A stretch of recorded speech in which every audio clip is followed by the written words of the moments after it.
is talking about, well, wait a minute, is this what's best for that area? So in that context, I have drafted a bill. We're going to be looking at statewide land use planning in the state. And what I have had drafted was that was an updated version of the original planning bill that was the companion bill to the Act 250 bill that passed, I believe, in 1970 or thereabouts. The planning part failed because nobody wanted anybody to tell anybody what they had or couldn't do with their property.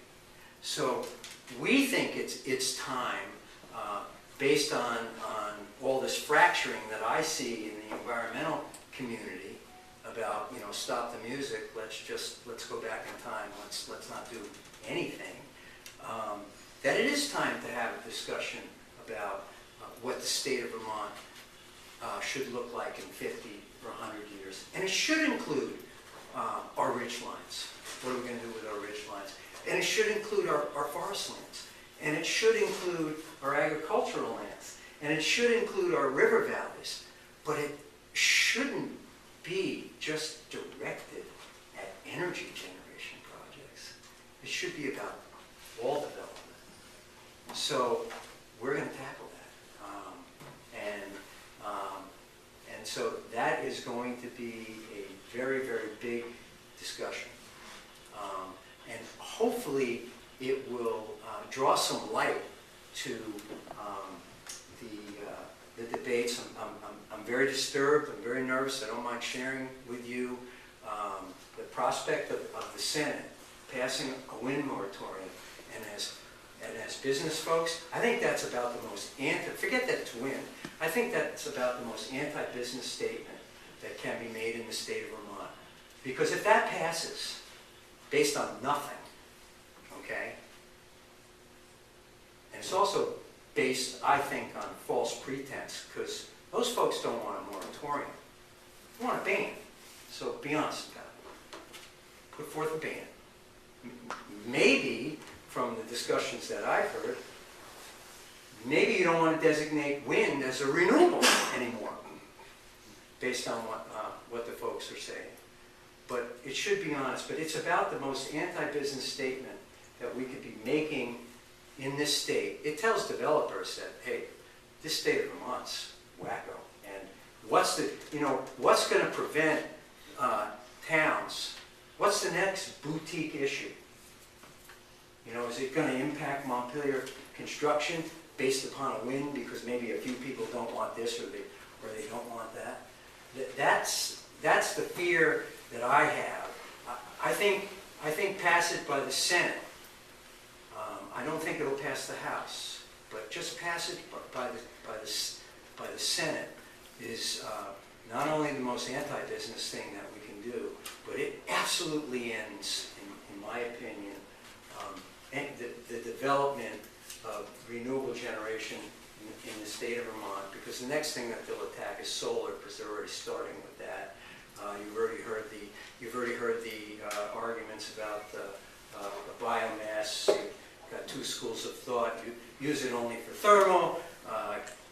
Some folks want to use it for electric generation. And then there's a school of thought that says don't burn a stick because it'll kill us all.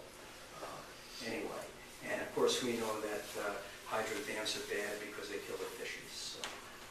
So it will be one thing after another, and in my opinion, Vermont will be done as a leader, and it's very sad because why we've been a leader is because we're only 600,000 people, and there are things that we can do and that we have done that we should be very proud of and continue to do.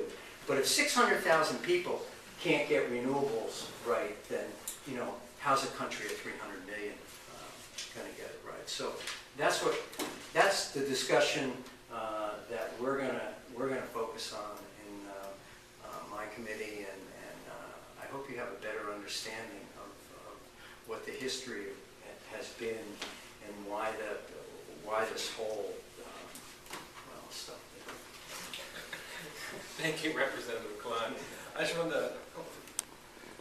Sorry, in terms of the state land use bill that you're introducing, isn't that what Madeline Cunan's Act 200 was supposed to do? Well, Matt, the Act 200 was toothless. Okay, so it had no enforcement capability. And quickly, what this bill will do, right now you're beginning to see town by town by town planning or no planning. So it's piecemeal. And what this bill attempts to do is regionalize the planning, so that the region will be the power, and there will be enforcement pieces along with it. It will be mandatory, so it will have teeth, and that will be the difference. And yes, town plans will be incorporated, but it will be the region that is able to trump any individual town in terms of what's best for the state. Okay. Now's the time to just open up to the floor if you have some issues that you want to raise that VBSR should maybe work on, or questions for our panel, questions for myself or Andrea. Please don't hesitate. So I'll pick one person. I have a couple questions. One is that it seems for VBSR members, the changes that are going to be coming down with the crowdfunding and the changes in the SEC rules for the Jobs Act are going to be important for investment in Vermont. There may be state legislation that's needed to facilitate that and to make it really clear and to help set up the systems so that they're foolproof, so to speak. So I'm wondering if you're doing anything on that. And also, another big gap in energy funding is the PACE program that does not have funding yet, and that could be a real mobilizer of funds and other. Yeah, if there's a need for legislation at the state level for crowdfunding, maybe we should talk. It's a new issue for me, for myself.